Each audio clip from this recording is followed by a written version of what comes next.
Hello दोस्तों, रोज़ की तरह आनंद लेखनी ब्लॉग में सबका हार्दिक स्वागत है। सबके मंगल भविष्य की कामना के साथ आज दोस्तों 11 अक्टूबर 2023 आश्विन मास कृष्ण पक्ष और द्वादशी तिथि और संयोग द्वादशी तिथि का संयोग रहेगा और मघा नक्षत्र है दोस्तों और शुभ योग का संयोग रहेगा। बुधवार अभिजीत मुहूर्त 11:44 से 12:30 तक रहेगा और राहु काल दोस्तों 12:07 से 1:33 तक राहु काल रहेगा दोस्तों। यानी इस समय पर हम कोई भी शुभ कार्य करना वर्जित है। हिंदू धर्म में दोस्तों बुधवार के दिन का विशेष महत्व है और यह दिन प्रथम पूज्य भगवान श्री गणेश जी को समर्पित है, बुध ग्रह को समर्पित है। शुभ मांगलिक कार्य और अनेक प्रकार के कार्यों को हम गणेश जी के समक्ष अपनी आराधना प्रस्तुत करते हैं, व्यक्त करते हैं, प्रार्थना करते हैं, अनुरोध करते हैं। बुधवार के दिन बहुत खास माना गया है दोस्तों, क्योंकि इस दिन के लिए यानी हमारे कार्यों में भगवान गणेश जी का आशीर्वाद सर्वप्रथम रहता है। बुधवार दोस्तों हमारे जीवन का उद्धार और भगवान गणेश जी का आशीर्वाद रहता है। और जैसे कि दोस्तों मैंने बस पहले भी बताया कि बुधवार के दिन पश्चिम दिशा को जाना वर्जित है। भगवान गणेश जी का पूजन पौराणिक कथाओं के अनुसार जब पार्वती द्वारा भगवान गणेश जी की उत्पत्ति की गई तब कैलाश पर्वत पर बुद्धदेव भी उपस्थित थे और गणेश जी की पूजा का विधान इसलिए ओम गणपति नमः और जो बुद्धि के देवता हैं इस प्रकार से हम गणेश जी का पूजन करते हैं। वहाँ उमापति भगवान शिव जी और के जो हैं गणपति और कार्तिकेय पुत्र थे। गणपति दोस्तों हमारे विधानों में गणपति को प्रथम पूज्य माना जाता है। कोई भी हम शुभ कार्य करते हैं तो गणपति देव का पूजन करते हैं। और इसी तरह दोस्तों आज बुधवार के अवसर पर सभी के जीवन में गणपति देव का वास हो, सब लोग सन्मति रहें, सबका जीवन अच्छा रहे। यानी उन्होंने कहा तो गीता में भी दोस्तों इस प्रकार का वरदान मिलता है। भगवान श्री कृष्ण ने अनेक बार अर्जुन को इस प्रकार से समझाया कि मैं जल में रस हूँ और चंद्रमा में सूर्य का प्रकाश हूँ और संपूर्ण वेदों में ओंकार हूँ। मैं आकाश में शब्द और पुरुषों में पुरुषत्व हूँ और पृथ्वी में पवित्र ग्रंथ और अग्नि में तेज हूँ। तो संपूर्ण भूतों में जीवन और तपस्वियों में तप हूँ। यानी इस प्रकार के भगवान जो हैं इस संसार में सर्व व्याप्त हैं। द्वापर युग में जब श्री कृष्ण का जन्म हुआ तो गीता में भी दोस्तों इस प्रकार के भाव उनको मिलते हैं। तब उन्होंने अनेक भावों से अर्जुन को समझाने का प्रयास किया और उन्होंने कहा तुम संपूर्ण भूतों का सनातन बीज मुझको ही जानो। यानी मैं बुद्धिमानों की बुद्धि और तेजस्वियों का तेज हूँ। इस प्रकार से भगवान ने जब अर्जुन को किसी प्रकार का संशय था, उनके संशय को दूर करने के लिए भगवान ने अवतरित होकर के उनको अपना सारथी मानते थे। मैं बलवानों का बल का सामर्थ्य हूँ और सब भूतों में धर्म के अनुकूल काम करता हूँ। जो भी सत्य और रजो और तमोगुण से उत्पन्न होने वाले भाव और पदार्थ हैं उन्हें मुझसे ही उत्पन्न जान पड़ो, परंतु मैं उनमें नहीं हूँ, मुझ में रहते हैं। इस प्रकार के भाव उन्होंने अर्जुन को रामचंद्र और रामचंद्र के स्वरूप को जानने लगे। जाना राम प्रभाव तब पुलव प्रफुल्लित गात जो रिपान बोले बसना हृदय न प्रेम। तब परशुराम जी ने उनके भगवान के प्रभाव को जाना, जिसके कारण उनका शरीर पुलकित और प्रफुल्लित हो गया। वे हाथ जोड़कर वचन बोले, प्रेम उनके हृदय में संतान था, वह उनका प्रेम इस प्रकार से उनका जाग गया। जो एक क्षण क्रोधित होकर के क्रोध मनुष्य के विनाश का कारण होता है दोस्तों। तब परशुराम जी को क्रोध आया था, उनको अज्ञानता थी, भगवान रामचंद्र की मर्यादा के विषय में उनको ज्ञान नहीं था। जब उनको ज्ञान प्राप्त हुआ, भगवान ने अपना रूप दिखाया, विनय न मार जले गई 3 दिन भी, बोले राम सबो दबाओ भय, बिना भय के प्रीत नहीं होती है। इस प्रकार के उन्होंने अपना प्रभाव दिखाया। तब वह कहते हैं जय रघुवंश बनज बन भानु धनु गहन धनुज कुल दहन कसानु, जय सुर विप्र धेनु हितकारी, जय मद मोह को मारी। हे रघुकुल रूपी कमल बन के सूर्य, हे राक्षसों के कुल रूपी घने जंगल को जलाने वाले अग्नि, और आपकी जय हो। हे देवता गौ का हित करने वाले, आपकी जय हो। मद यानी घमंड है, मोह है, लोभ है, क्रोध है और भ्रम को हरने वाले आपकी जय हो। इस प्रकार के शब्द बाद में उनको ज्ञान की, उनके अज्ञान रूपी अंधकार का अंत हो के ज्ञान रूपी प्रकाश जब उनके अंदर आया, भगवान के स्वरूप और परमात्मा के वास्तविक स्वरूप का उनको ज्ञान हुआ, तब उनके अंदर चक्षु खुले, उनके हृदय के कपाट खुले। तब वह भगवान की प्रशंसा करते हैं। विनयशील करुणा गुण सागर जयति वचन रचना अति नागर, सेवक सुखद सुभग सब अंगा, जय शरीर सभी कोटि अनंगा। यानी वह कहते हैं कि अपने विचारों को व्यक्त करते हुए कहते हैं, हे विनय शील और कृपा और गुणों के समुद्र और वचनों की रचना में अत्यंत चतुर, आपकी जय। तब उनको ज्ञान रूपी प्रकाश का जब उनके उदय हुआ तो वह कहते हैं, हे सेवकों को सुख देने वाले, जो भी आपके सेवक हैं उनको सुख देने वाले, सब अंगों के सुंदर और शरीर में करोड़ों कामदेवों की छवि धारण करने वाले आपकी जय हो। तब परमात्मा के वास्तविक स्वरूप को जब हम अंतर मन से और भीतर से भगवान की आराधना करते हैं, भगवान के स्वरूप को जानते हैं, भगवान के रूप को जानते हैं, तब हमारे ज्ञान चक्षु खुलते हैं। तभी हम इस परमात्मा का वास्तविक ज्ञान हमको आता है और हम करबद्ध हो जाते हैं, नतमस्तक हो जाते हैं। इसी प्रकार परशुराम जी भी नतमस्तक हो गए। इतने बड़े ब्रह्मचारी थे, अनेकों जगह उनकी चलती नहीं, उनकी इतनी चलती थी और वो बाल ब्रह्मचारी थे, उनको क्रोधित थे, लेकिन राम जी की शरण में आकर के, राम जी के सानिध्य में आकर के उनको भी ज्ञान प्राप्त होगा। जो उनका अहंकार था, जो घमंड था, वह हमेशा के लिए खत्म हो गया। करूँ का मुख यह प्रशंसा, जय महीष मन मानस संसा, अनुचित बहुत कहो ज्ञाना, क्षमो क्षमा मंदिर।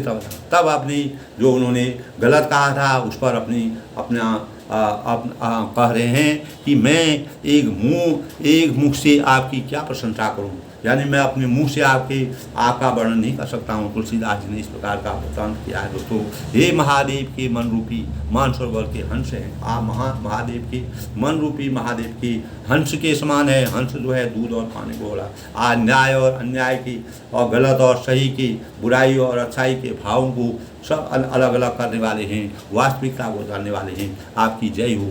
मैं अनजान में और अपने अज्ञान के कारण आपको बहुत से अनुचित वचन मैंने कहे और अनेक प्रकार के गलत शब्द कहे, उनके लिए मैं क्षमा के मंदिर दोनों भाई मेरे लिए मैं क्षमा मांगता हूँ दोनों भाइयों से, मुझे क्षमा कीजिए। तब परशुराम जी को ज्ञान का जब उनके अंदर ज्ञान के चक्षु उनके खुले, तब उन्होंने भगवान के प्रताप को जाना, भगवान के रहस्य को जाना। तब दोस्तों परशुराम के अंदर अंतर्ज्ञान प्राप्त हुआ। कही जय जय जय रघुकुल केतु, भ्रुकुटपति बनहि तब केतु, अब यह कुटिल भही बधिरानी, जहाँ तक कायर गई। तब हे रघुकुल की पताका स्वरूप श्री रामचंद्र जी आपकी जय हो, जय हो, जय हो।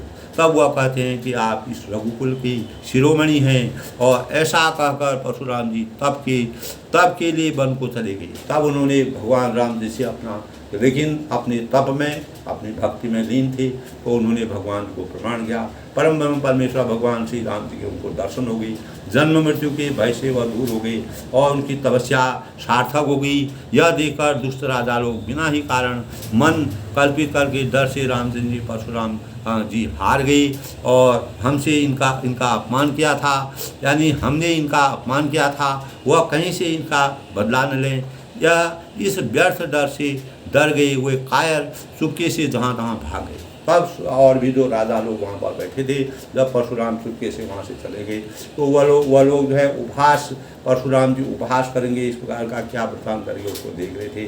भगवान की लीला है, भगवान ने मर्यादा की रचना की है। तुलसीदास ने इस प्रकार के प्रकरण किए हैं। और तब जब परशुराम जी को अज्ञान रूपी अंधकार से ज्ञान रूपी प्रकाश का उनके अंतर्मन में सृजन हुआ, वास्तविक ज्ञान को, प्रभु की महिमा का वास्तविक ज्ञान उनको हुआ, तब वो वहाँ से अपने भक्ति में चले गए, हमेशा भक्ति में लीन रहते थे। शिव जी के धनुष को, जब उनके पास धनुष था तो रामचंद्र ने छू करके वह धनुष उड़ गया, तो उनको समझ में नहीं आया कि ये क्या हुआ। तब उनको उनके प्रताप का उनको ज्ञान हुआ, तब उन्होंने कहा शिव जी का धनुष उन्होंने तोड़ा है तो कोई, तब उन्होंने उनको, तब दोनों भाइयों से उन्होंने माफ़ी मांगी, क्षमा मांगी, क्षमा याचना मांगी।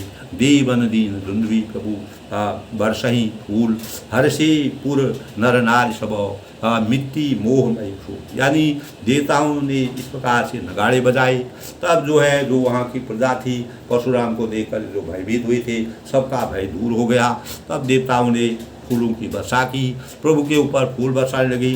जनकपुर के स्त्री पुरुष सब जो व्याकुल थे, परेशान थे, परशुराम को देखकर वह खुश हो गए। उनका मोह अज्ञान से उत्पन्न शूल, जो उनका अज्ञान से उत्पन्न जो उनके अंदर शूल यानी इस प्रकार के परेशानी आ रही थी, वह हमेशा के लिए जाती रही। उनका कष्ट दूर हो गया, वह संशय से विमुक्त हो गए।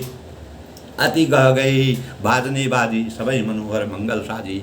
जूथ जूथ मिली सुमुख सुनयनी, कहीं गान कल कोकिल बयनी। तब खूब जोर से बाजे बजने लगे, सब लोग खुशी में खुशी के रंग में रंग गए, और सभी ने मनोहर मंगल साज सजाए, गान गाने लगी, गाने गाने लगी। सुंदर मुख और सुंदर नेत्रों वाली कोयल चारों तरफ गुंजायमान कर रही है। मधुर स्त्रियाँ अपने मधुर गाने गा रहे हैं, मंगल गाने, झुंड के झुंड मिलकर सुंदर गाना बजाना हो रहा है।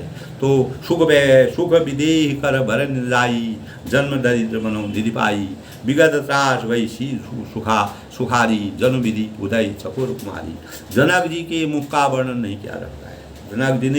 जनक जी का जो संताप था, जो कष्ट था, जो परेशानी थी, जो उनके मन में किंग कर्तव्य विमूढ़ता आ गई थी, वह मूक हो गई थी, तो वह पूर्ण रूप से संतोषप्रद हो गई। और मानो जन्म का दैती धन का खजाना पा गया हो। जो जन्म से दरिद्र हो, यानी जो बचपन से हो, जिसको कुछ नहीं मिला, एकदम से धन प्राप्त होता है, उसको अपार हर्ष हो जाता है। उसके हर्ष के मारे उसके फूले, यही वर्णन जो है जनक जी का ऐसा ही स्वरूप हो गया था।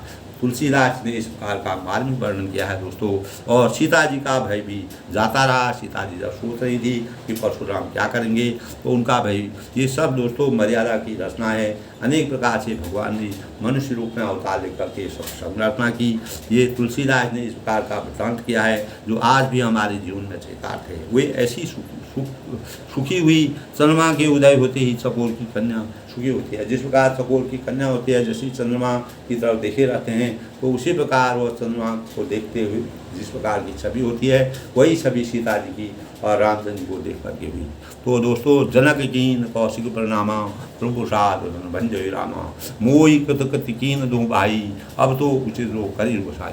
तब जनक जी ने कौशिक माने विश्वामित्र जी से कहा, प्रणाम किया और कहा, हे प्रभु, आपकी कृपा से श्री राम जी ने धनुष तोड़ा है और दोनों भाइयों ने मुझे कृतार्थ कर दिया है। हे स्वामी, अब तो उचित हो सो करिए। अब जो आपको उचित लगता हो, जो मार्गदर्शन आप करेंगे, जो राय आप देंगे, वही मैं अपने आगे को करूँगा। यह कही सुनी नरनाथ बिना, रहा विवाह सावादिना। टूटत ही धनु भयो विवाहु, सुंदर नाग विधि सब काहू। तब उन्होंने कहा, मुनि ने कहा, हे चतुर नरेश, हे जनक, हे चतुर नरेश, सुनो, यूं तो विवाह धनुष के अधीन था, धनुष के टूटते ही विवाह हो गया है। देवता, मनुष्य और नाग सब किसी को यह मालूम है। सबको, मतलब देवता है, मनुष्य है और नाग, सब किसी को यह मालूम है कि जैसे ही धनुष टूट जाएगा, स्वयंवर होगा, सीता जी का विवाह उसी समय हो गया। तदवि जाय तुम करहूँ तथा व्यवहार, बूझ भी प्रकुल बद्ध गुरु वेद विधि आचार। तब उन्होंने वेद की विधि के अनुसार, तथापि तुम जाकर अपने कुल का जैसा व्यवहार हो, जिस प्रकार की परंपरा हो, जिस प्रकार की मर्यादा हो, उसी के अनुसार व्यवहार ब्राह्मण और कुलों बूढ़ों और गुरुओं से पूछकर वेदों में बड़ी जैसा आचार हो वैसा हो। जिस प्रकार की आचार संहिता से अपना कार्य आगे आप करते हैं, वही कार्य करिए। यानी सीता जी का स्वयंवर की रचना कीजिए। और दूध अवधपुर पठियों जाई, आने उन दस्तें बुलाई, मुदित राव कहीं भले ही कृपाला, पठी दूध बोलते ही काला। तब जाकर अयोध्या में दूध भेजे गए और राजा दशरथ को बुलाना पड़ा। और राजा ने प्रसन्न होकर कहा, हे कृपालु, बहुत अच्छा है। उसी समय दूतों को बुलाकर भेज दिया। तब दशरथ जी का सम्मान करने के लिए दशरथ जी को वहाँ आमंत्रित किया। और राम और उनका स्वयंवर होना था, सीता जी का स्वयंवर होना था, तो दूध भेज दिए गए। पहले ज़माने में दोस्तों मोबाइल टेलीफोन वगैरह ये नहीं होते थे, तो एक जगह संदेशक के रूप में दूध जाते थे, तो संदेश को एक जगह से दूसरी जगह ले जाते थे। तो वह अपना पैदल जाते थे, अपने रथ से जाते थे और उसी से वापस आते थे। उस प्रकार की परंपरा थी दोस्तों। उसमें बहुर बहादुर सकल बुलाई, आय सकन सादृश नाई, हाट बाट मंदिर सुरबासा, नगर सवारों कार्य भाषा। तब फिर सब महाजनों को बुलाया और सबने आकर राजा को आदरपूर्वक सिर नवाया। राजा को सबने प्रणाम किया, सिर नवाया। और राजा ने कहा, बाजार रास्ते घर दिवालाए और सारी नगर को चारों ओर से सजा दो, यानी चारों ओर से इतना अलंकृत कर दो कि सीता का स्वयंवर होने वाला है। हरिश चली निज ग्रह आई, पुनि परिचारक बोल पठाई, रसों में विशाल बनाई, सिर धरी वचन चले शत्रुभा पाई। तब महाजन प्रसन्न होकर चले, अपने अपने घर आए। और फिर राजा ने अपने सेवकों को बुलाकर भेजा और उन्हें आज्ञा दी और विचित्र मंडल सजाकर तैयार करो। यह सुनकर सब राजा के वचन से पर धरकर सूप पाकर चलेंगे। यानी सब लोग आनंद के मारे फूले बरसाए और वह लोग और सभी लोग खुशी का और प्रसन्न का अनुभव कर रहे थे। सब लोग सब जगह सब लोग राम राज बैठे थे। लोगों का राम राज जब का स्थापना होने लगी, स्वयंवर होने लगा, तो अनेक प्रकार से सभी प्रजा के लोग, जनक नगरी की जो प्रजा थी, वो आनंद के मारे फूले न बरसाए। तो आप पठे बोली गुनी तीन गाना, देवी तान विधि कुशल सुनाना, विधि बंदी तीन किन अम्बा, बिरंजे कनक बदल की खंबा। इन्होंने बिरचे कनक कदल के खंबा, यानी उन्होंने अनेक कारीगरों को बुला भेजा और मंडप बनाने की कुशल और सब।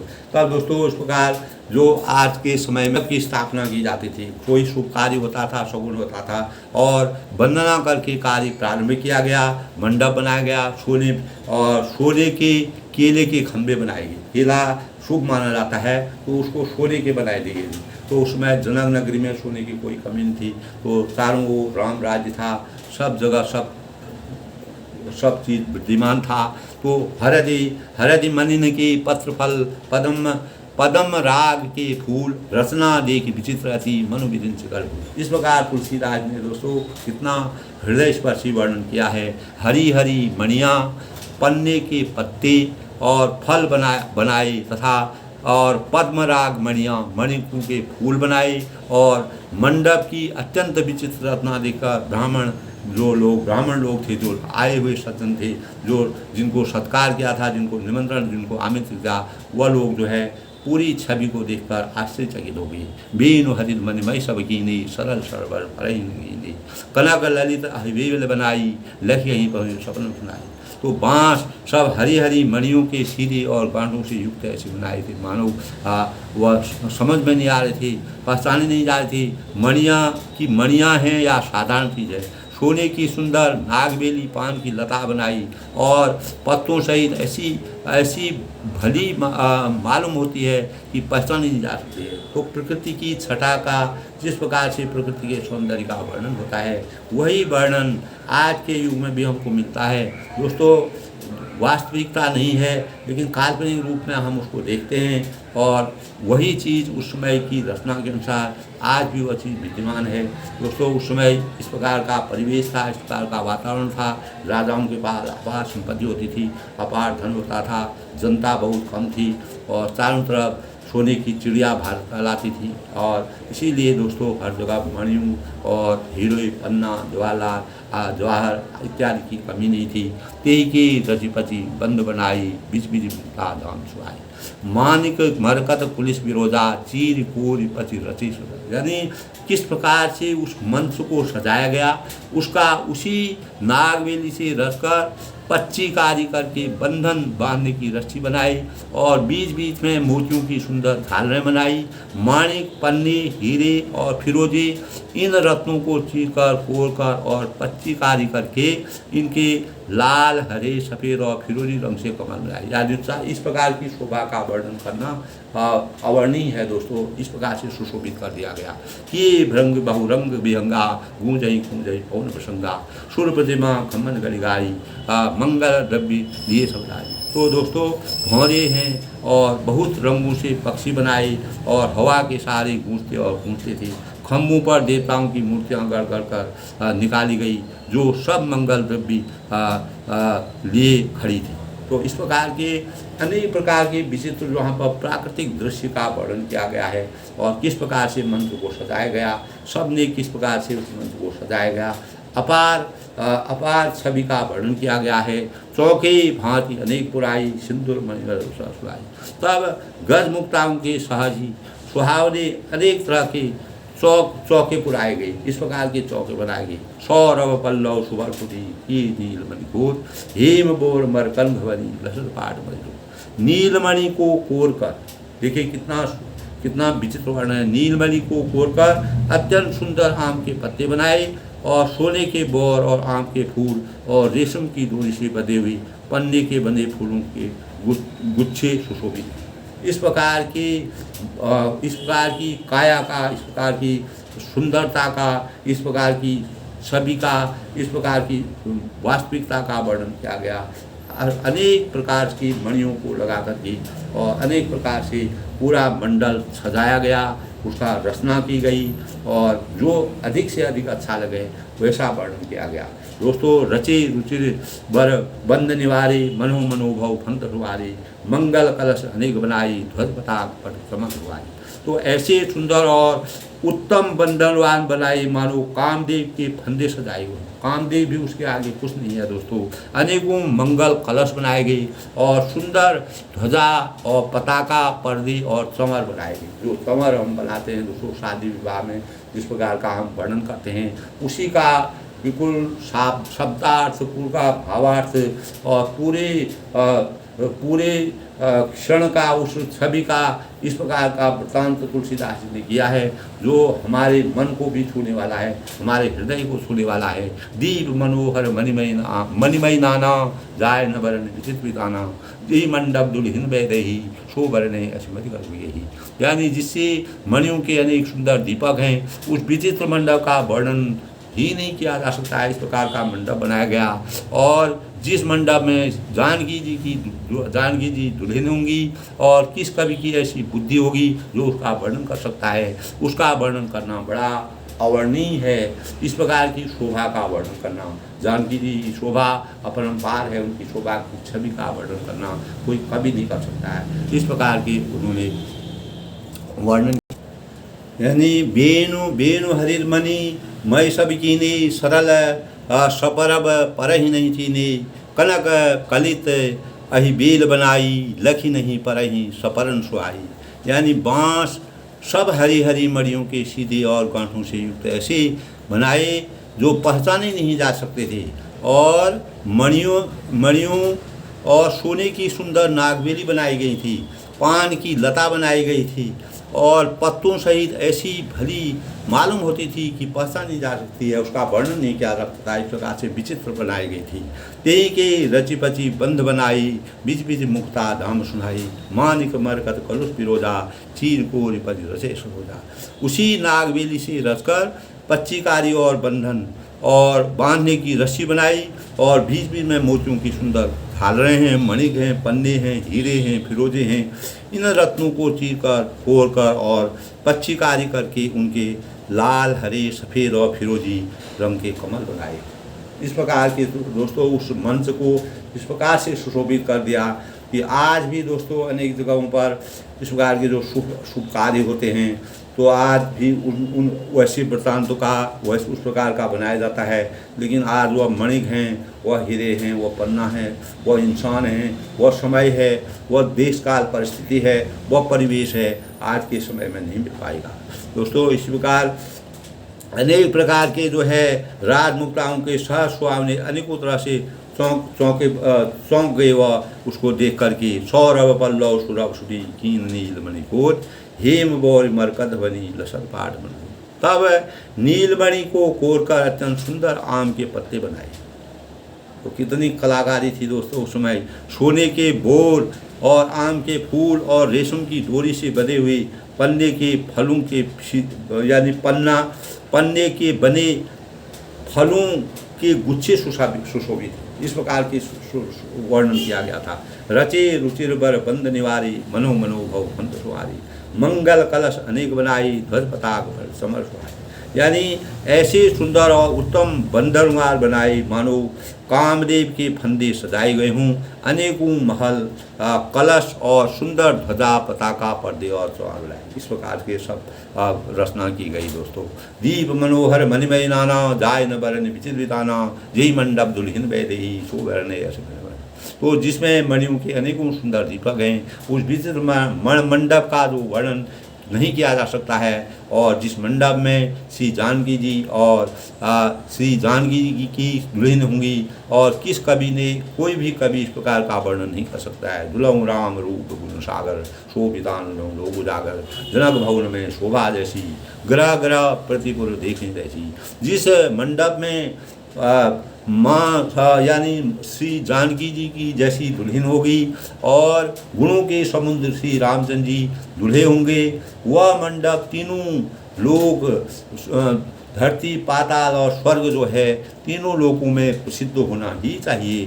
जनक जी के महल की ऐसी शोभा है, वैसी ही शोभा नगर के प्रत्येक घर की दिखाई दे सकेगी। यानी पूरा जनक नगरी इस प्रकार से सुशोभित होगी कि चारों तरफ खुशियों की अपार लहर दौड़ी और चारों तरफ शोभायमान इस प्रकार का दृश्य दिखने लगा। अपरंपार छवि चारों पूरी जनक नगरी की हुई। पूरी जनक नगरी शोभा से इस प्रकार से सजाई गई कि उसका वृत्तांत तुलसीदास जी ने बड़े ही मार्मिक ढंग से, बड़े ही चित्रण से, बड़े ही गूढ़ता से उसका वर्णन किया है दोस्तों।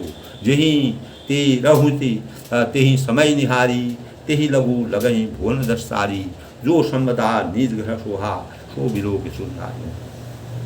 तो दोस्तों उस समय जिसने तिरहुत को देखा उसे 14 भवन तुच्छ जान पड़े।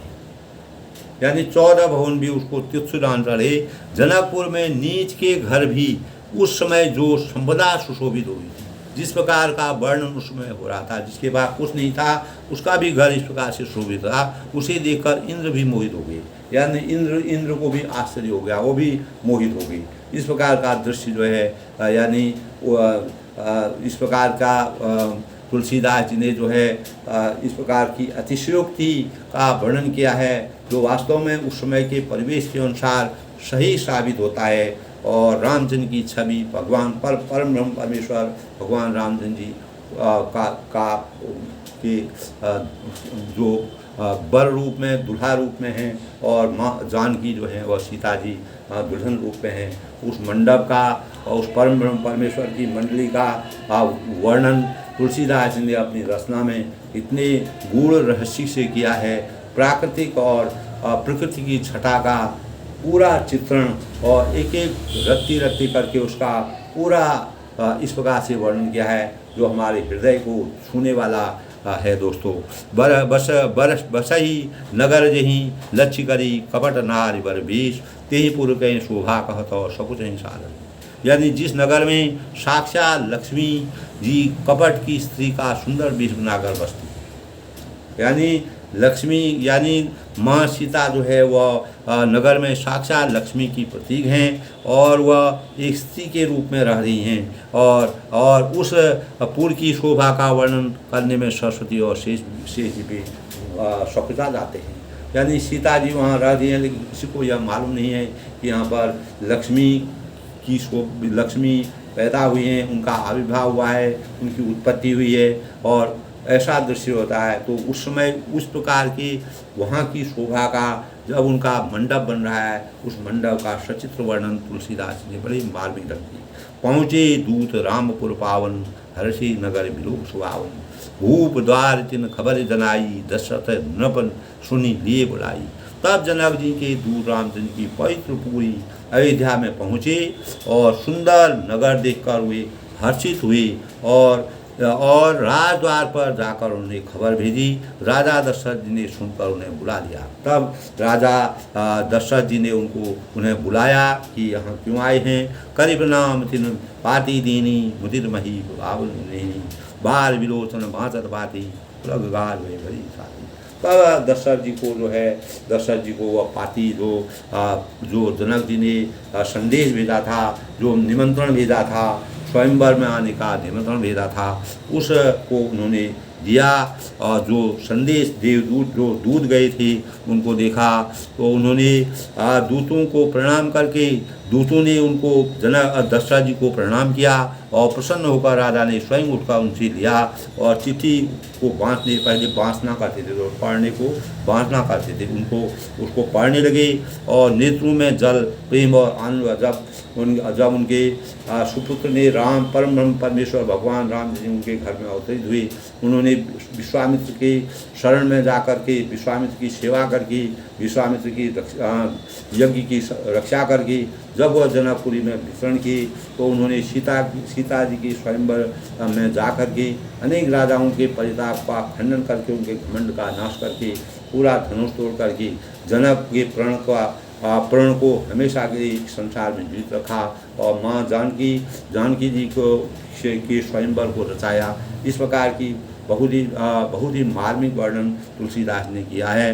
तब उस प्रेम का आनंद जो है दशरथ जी उठा रहे हैं और छागी शरीर पुलकित हो गया और छाती जब स्वाभाविक होता है दोस्तों, जब कोई भी माता पिता होते हैं और उनके सुपुत्र अगर अच्छा कार्य करते हैं, जैसे कोई आज गोल्ड में दिला रहे हैं और अनेक प्रकार के जो आज के परिवेश में भी वह चीज़ आती है दोस्तों, गोल्ड मेडल ला रहे हैं, अच्छी छवि करते हैं, अच्छे और खेलों में उगर में जो लोग पूरे देश का मान बढ़ा रहे हैं, निश्चित है उनके माता पिता का भी मान बढ़ता है। तो इसी प्रकार के भाव दोस्तों उस समय भी होते थे। उन्हीं भावों का मस्तिष्क में सजा करके उसको अपना प्रेरणा का स्रोत बनाना चाहिए।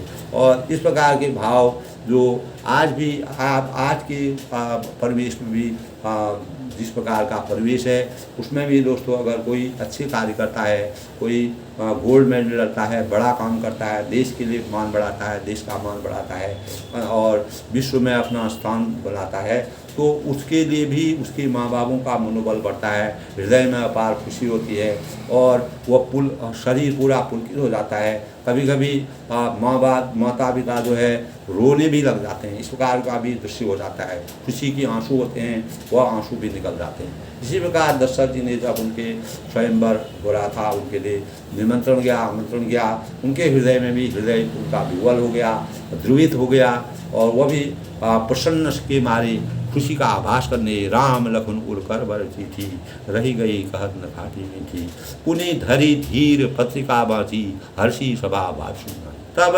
हृदय में राम और लक्ष्मण हैं, उनके मन मंदिर में अंतर्मन में परम ब्रह्म परमेश्वर भगवान श्री राम जी और लक्ष्मण का वास है और हाथ में सुंदर चिट्ठी है, यानी संदेश है। राजा उसे हाथ में लिए हुए उसको पढ़ रहे हैं और खट्टी मीठी कुछ भी कह न सकें। फिर धीरज धर कर उन्होंने पत्रिका पढ़ी, सारी सभा सच्ची बात सुनकर हर्षित हो गई। तब पूरी प्रजा को जब राजा को मालूम हुआ, पूरे अयोध्या नगर में जब राजा दशरथ जी उस पाती को पढ़ने लगे, उस चिट्ठी को, उस संदेश को पढ़ने लगे, तो उनके मन में अपार हर्ष की अनुभूति हुई और पूरी प्रजा सुख का अनुभव करने लगी। खेलत रही कहाँ सुधिपाई, आई भरत सहित हितवाई, पूछत अति स्नेह सुख जाई, तात कहाँ के पाती आई। तब भरत जी अपने मित्रों और भाई शत्रुघ्न के साथ जहाँ खेलते थे वहीं समाचार पाकर वे आ गए। तो उनको भी जब कोई शुभ समाचार आता है दोस्तों, सभी लोगों को मालूम होता है, तो एक प्रकार की प्रसन्नता का विषय होता है। तो उनके भाई भरत जो है राम के प्रिय प्रिय भाई थे, सबसे अच्छा वो भरत को ही मानते थे और अपने प्रेम के सौताते हुए पूछते हैं पिताजी। उन्होंने अपने राजा दशरथ जी से पूछा कि ये पाती, ये चिट्ठी कहाँ से आई है, संदेश कहाँ से आया है। तब कहते हैं कुशल प्राण प्रिय बंधु दोनों अहि अहि की वेश सुनि सनी साने बसना बाजी हो। यानी हमारे प्राणों से प्यारे दोनों भाई कहिए सकुशल तो हैं। तो वो कहते हैं कि दोनों भाई जो हमारे विश्वामित्र के साथ गए थे वह जनकपुर, तो उनको उन्होंने कहा वह सकुशल से तो हैं और वे किस देश में हैं और इस समय वह कहाँ पर हैं और कहाँ विराजमान कर रहे हैं। स्नेह से सने हुए वचनों का राजा ने फिर उनको तब स्नेह से उन वचनों को सुन करके राजा ने उनकी जो पाती थी, जो चिट्ठी थी, जो संदेश था उसको पढ़ा। तब सुनी पाती पुलकी दो भाई। अब भरत और शत्रुघ्न जो हैं वह कितने प्रसन्न चित्त हो गई। सुनी पाती पुलकी दो भाई अधिक स्नेह समान न गाती प्रीति पुनीत भरत गए देखी सकल सभा सुख रही। तब चिट्ठी सुनकर, उस पाती को सुनकर कि उसमें जो लिखा था, जो संदेश लिखा सुनकर दोनों भाई पुलकायमान हो गई और बहुत ही आनंदित हो गई, खुशी का अनुभव हो गया। अपार स्नेह की भाव हृदय में अलंकृत हो गई। स्नेह इतना अधिक हो गया जो शरीर में समाता नहीं था। यानी अधिक जब प्रसन्नता हो जाती है तो आदमी, कोई भी आदमी पुलकायमान हो जाता है और पूरा शरीर पुलकित हो जाता है, आदमी भाव विभोर हो जाता है खुशी के मारे। और तब भरत जी का पवित्र प्रेम देखकर सारी सभा ने विशेष रूप पाया। भरत जी को अपार हर्ष का अनुभव को देख करके सब लोगों ने खुशी का अनुभव किया और उनके वास्तविक चिंतन मन वचन और कर्म से वह इतने खुशी हो गए कि उनके अंतर मन के द्वार में प्रफुल्लता का, खुशी का आनंद छा गया। और तब नृपदूत निकट बैठारी मधुर वचन उचारी भैया कहूँ कुशल तो उबारी तुमने के नयन निहारी। तब राजा दूतों को पास बैठाकर मन को भरने वाले मीठे वचन बोले, भैया कहो दोनों बच्चे कुशल से तो हैं और तुमने अभी आंखों से उन्हें अच्छी तरह देखा है ना, यानी अपनी आंखों से तुमने उनको देखा है। इस प्रकार का पूरा वृतांत, किसी प्रकार का शक संदेह मस्तिष्क में न रहे, उसको वह क्लियर कर रहे हैं, स्पष्ट कर रहे हैं। श्यामल गौर धरे धनुमा था भई किशोर कौशिक मुसा था पहचानो तुम कहूँ सुभाओ प्रेम दिवस पुण्य पुण्य ठहराओ। तब वह कहते हैं सांवली और गौर शरीर के धनुष और तर्कस का धारण किए रहते हैं, किशोर अवस्था में उनका जिस प्रकार का वृतांत उनका है उसका पूरा वर्णन करें, उनके शरीर की शोभा का वर्णन करें, शरीर में क्या क्या चीज़ है, यानी इस प्रकार का हृदय स्पर्शी वर्णन क्या है। विश्वामित्र मुनि के साथ वो रह रहे हैं और तुम उनको पहचानो, पहचानते तो हो, उनका स्वभाव बताओ। राजा प्रेम से विशेष बार होने के बार बार इस प्रकार का कर उनसे पूछ रहे हैं। और जो दूत आए हैं वह दूत होंगे जो संदेश लाए हैं जनक जी का, स्वयंवर की तैयारी हो रही है। तो अब उनसे पूछते हैं जा दिन ते मुनि गई लवाई तब ते आज सांस पाई कौन विदेव कौन विधि जाने सुनी विधि बल। दोस्तों पहले सुनी प्रिय वचन दूत मुस्काने। तब पहले ज़माने में क्या होता था दोस्तों, जब राजा अपने वचन के पक्के होते थे, सिद्धांत के पक्के होते थे, वचन के पक्के होते थे, जो चीज़ तब कहा है रघुकुल रीत सदा चली आई प्राण जाए पर वचन जाए। यानी अगर वचन अगर मुँह से चला जाता है तो वह फिर वापस नहीं आता है। तो इसी प्रकार वह इस प्रकार की तोड़ मोल करके वचन बोलते थे। अगर एक बार कोई चीज़ प्रण कर लिया, जिस प्रकार जनक जी और दशरथ जी का के जीवन का वृत्तांत अगर हम सूक्ष्म रूप से अध्ययन करें, दोनों प्रतापी राजा थे, दोनों में शक्ति थी और दोनों अपने वचन के पक्के थे। तभी कहा है प्राण जाए रघुकुल रीति सदा, इसीलिए रघुकुल रीति सदा चली आई प्राण जाए पर। इसलिए कहा गया दोस्तों, उसका वास्तविक अर्थ है अपनी मर्यादा को कभी नहीं बोलते, अपने सिद्धांत से कभी विहीन नहीं होते, अपने सिद्धांत मटल। इसी प्रकार जनक जी ने भी अपने सिद्धांत, अपने प्रण के अनुसार स्वयंवर उसी से करूँगा सीता जी का जो इस धनुष को तोड़ पाएगा। शिव जी का धनुष इतना आसान नहीं था दोस्तों, कितना भारी था उसको कोई छू तक नहीं सकता था। अनेकों बलिष्ठ राजा रावण बाणासुर कैसे कैसे दिग्गज राजा वहाँ पर आई, लेकिन कोई धनुष को छू नहीं पाया, न धनुष को तोड़ पाया। अंततः गत्वा भगवान रामचंद्र जी ने उसको तोड़ा। तो इस प्रकार दोस्तों उस समय के राजा लोग इतने प्रभावी होते थे, इतने मन के पक्के होते थे और इतना प्रण उनका सही पक्का होता था कि वह सिद्धांत से कभी हटते नहीं थे, अपने सिद्धांत में अटल रहते थे। तब जिस दिन से तब उन्होंने कहा और एक बार उन्होंने विश्वामित्र को अपने पुत्रों को दे दिया। उसके बाद उन्होंने उनकी शुद्धता नहीं ली, वो कहाँ हैं क्या है, मुनि के शरण में दे दी। इतने दान और त्याग की भावना थी दोस्तों, ये त्याग की भावना होती है। आज के युग में ये कहीं भी परिलक्षित नहीं होता है। आज आदमी केवल अपने निजी स्वार्थ के लिए अपने जी रहा है और इस प्रकार का परिवेश आ गया है। तो पहले और आज के परिवेश को अगर देखा जाए, जो इंसान आज के युग में इस प्रकार के थोड़े भी भाव रखता है, उसका जीवन कितना इस कलयुग में चरितार्थ होगा। वह जो है परम ब्रह्म परमेश्वर का परम भक्त हो जाएगा। तो मुनि उनके लिया गए, तब जिस दिन से मुनि उन्हें अपने साथ ले गए तब से आज तक हमने कोई खबर उनकी नहीं प्राप्त की और मोह माया में लिप्त नहीं थे दोस्तों।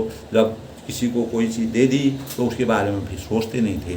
और कहो महाराज जनक उन्हें कैसे पहचाना, ये प्रेम भरे वचन सुनकर दूत मुस्काए। तब वह दूत जो दूत आए थे, जो मैसेज जो सूचना लेके आए थे, स्वयंवर की सूचना लेके जनक जी ने संदेश भेजा था, तब वह मन ही मन मुस्कुराने लगे।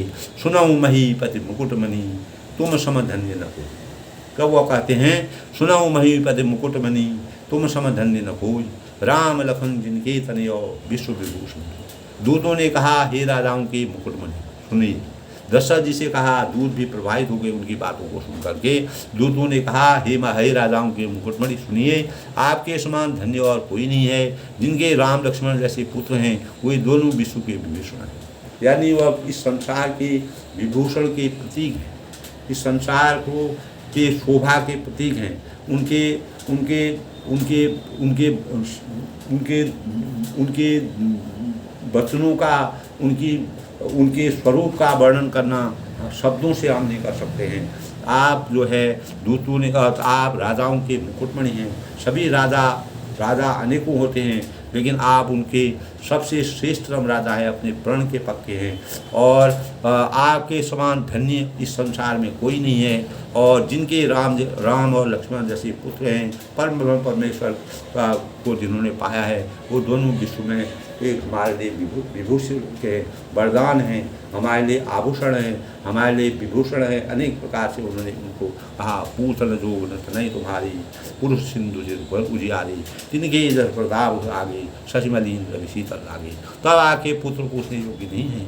वे पुरुष तीनों लोगों के प्रकाश स्वरूप है, तीन लोगों को प्रकाशित करने वाले, जिनके यश के आगे चंद्रमा मलिन है और प्रताप के आगे सूर्य शीतल लगता है, सूर्य भी शीतल लगता है। इस प्रकार की उनकी छवि है। तीन कहाँ कहिए नाथ किमकी नहीं कही घूम सब नहीं शीय स्वयंवर भूप अनेका सिमटे सुबट कह गए उनका। हे नाथ, उनके लिए आप कहते हैं कि उन्हें कैसे पहचाना? क्या सूर्य को हाथ में दीपक लेकर देखा जाता है? सूर्य इतना प्रकाशमान है, भगवान इतने प्रकाशमान है, इतने दिव्य ज्ञान के हैं। सीता के स्वयंवर में अनेकों राजा और एक से एक बढ़कर योद्धा एकत्र हुए थे। शंभु सरासन काहु न तारा हारे सकल वीर गहिवारा। तीन लोग मह जे भटमानी शंभु दे सकै शंभु धनु भानी। यानी परंतु शिव जी के धनुष को कोई भी नहीं हटा सका। सारे बलवान वीर हार गए और तीनों लोगों में जो वीरता के अभिमानी थे, शिव जी के धनुष को सबकी शक्ति तोड़ दी। यानी सब शक्ति को ह्रास हो गई, किसी के अंदर शक्ति नहीं होगी और कोई भी धनुष को छू तक नहीं सका। सकई उठाए सरासुर मेरू सोई ही हार गए सब बेरू। जय कौशिक से शिव शैल उठावा सोई देव सभा पराऊ बाबा। बाणासुर जो समीर को भी उठा सकता था, वह भी हृदय में हार का परिक्रमा करके चला गया, उसने भी हार स्वीकार कर दी। और जिसने भी खेल में ही कैलाश को उठा लिया था, वह रावण भी उस सभा में पराजय हो गया। यानी इतने बड़े वीर पूर्ववीर राजा भी, कैलाश पर्वत को उठाने वाला रावण भी जो है उस धनुष को उठा नहीं पाया। इस प्रकार के प्रतापी जो राजा हैं, इस प्रकार के जो प्रतापी भगवान हैं, परम ब्रह्म परमेश्वर भगवान राम जी है, उनको कौन नहीं जानता है, संसार के हर आदमी जानता है।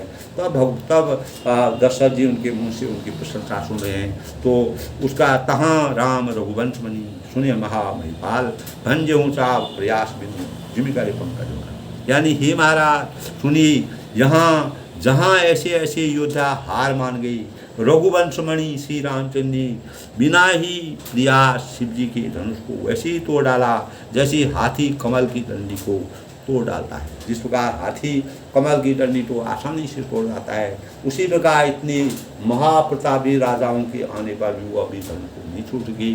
तो परम ब्रह्म परमेश्वर भगवान रामचंद्र जी रघुवंश मणि मर्यादा पुरुषोत्तम भगवान राम जी ने धनुष को तोड़ दिया।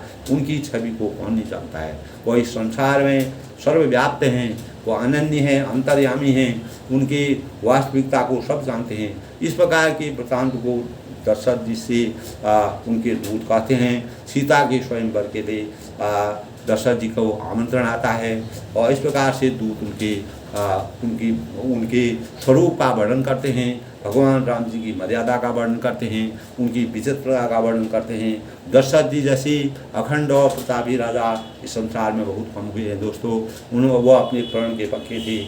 मुनि विश्वामित्र को उन्होंने अपने पुत्रों को उनकी यज्ञ की रक्षा करने के लिए दे दी, प्रण के पक्के थे। ऐसे ही जनक भी अपने प्रण के पक्के थे।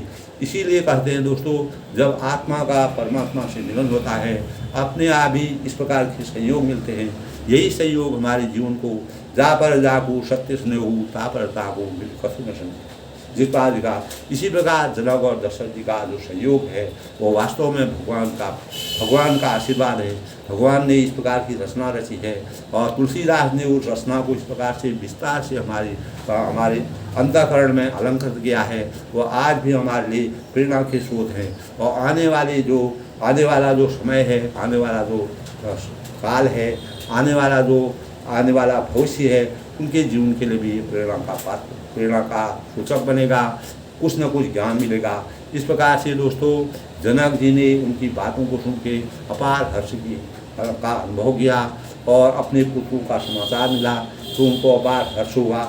अब स्वयंवर की तैयारी होती है। राजा दशरथ जी आगे क्या करते हैं वह जाएंगी, उसके बाद स्वयंवर में उपस्थित हो गई, स्वयंवर होगा। आज के वृत्तांत में दोस्तों सबसे बड़ी बात यह है कि पहले के राजा इतने प्रतापी होते थे, प्रण के पक्के होते थे, अपने जो मन वचन और कर्म के पक्के होते थे, सिद्धांत विहीन नहीं होते थे, सिद्धांतवादी होते थे, अपने सिद्धांतों के अटल होते थे। और जिस प्रकार दशरथ जी ने राजा विश्वामित्र जी को उनकी धर्म की रक्षा करने के लिए, अपने धर्म को रक्षा करने के लिए और उनकी यज्ञ की रक्षा करने के लिए, इस संसार में जो परेशान लोग थे उनकी रक्षा करने के लिए अपने पुत्रों को वहाँ भेजा।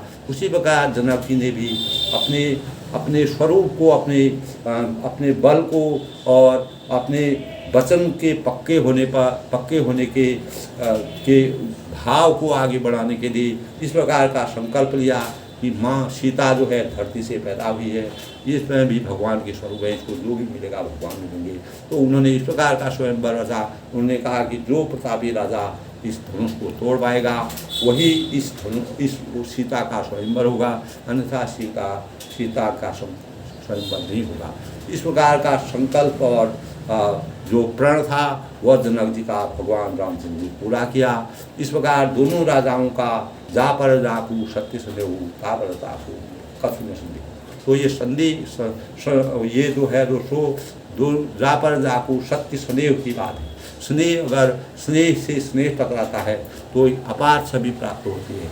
उसी से इस संसार में वास्तविक ज्ञान की प्राप्ति होती है, वास्तविक संरचना की प्राप्ति होती है, मर्यादा की रचना होती है, मर्यादा का स्वरूप पैदा होता है। इसी से हम संसार में आगे बढ़ते हैं।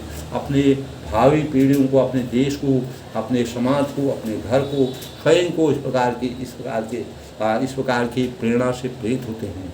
आज के प्रकरण में दोस्तों इतना सब लोग खुश खुश रहें, प्रसन्न रहें। अपनी वाणी को विराम देते हुए कल के अंक में फिर आगे का वृत्तांत पढ़ेंगे दोस्तों। सब लोग खुश खुश रहें, प्रसन्न रहें। आज बुधवार के अवसर पर गणेश जी का आशीर्वाद सभी पर बना रहे। परम ब्रह्म परमेश्वर मर्यादा पुरुषोत्तम भगवान राम जी का आशीर्वाद रहे। इसी प्रकार दोस्तों रामचंद्र के स्वरूप को, रामचंद्र के वृत्तांत को, मर्यादा की रचना के लिए दोस्तों ये हमारे जीवन में हमेशा काम आने वाली चीज़ हैं। जब तक ये जीवन रहेगा हम इहलोक और परलोक में भी अगर रामचंद्र की माया को गुणगान करते रहेंगे और इसका आशीर्वाद लेते रहेंगे, अपने मन में इस प्रकार के भावों को चित्रित करेंगे, निश्चित ही हम अपने समाज को आगे उठाएंगे, स्वयं को आगे उठाएंगे, अपने देश को आगे उठाएंगे, विश्व में एक अच्छी सूचना और विश्व को एक अच्छा संदेश देंगे। यही आज के जो पुराने जो राजा लोग होते थे, जो अलग अलग राज्य करते थे, उनके अंदर सिद्धांतवादी थे, सिद्धांत के पक्के थे। आज के युग में दोस्तों जिस प्रकार महाविनाशकारी युद्ध हो रहा है, इस प्रकार का पुराने राजाओं से हमें प्रेरणा लेना चाहिए और उस प्रकार का परिवेश बनाना चाहिए जिससे हमें अपने जीवन में किसी प्रकार की परेशानी न हो। ये हमारे लिए संदेश है, ये हमारे लिए एक प्रकार की प्रेरणा है। इन्हीं प्रेरणाओं से हमको समाज में व्याप्त करना चाहिए, समाज में इस संदेश को ले जाना चाहिए। सबके मंगल भविष्य की कामना के साथ बड़ों को मेरा नमस्कार, छोटों को मेरा आशीर्वाद। सबका धन्यवाद, सबका आशीर्वाद।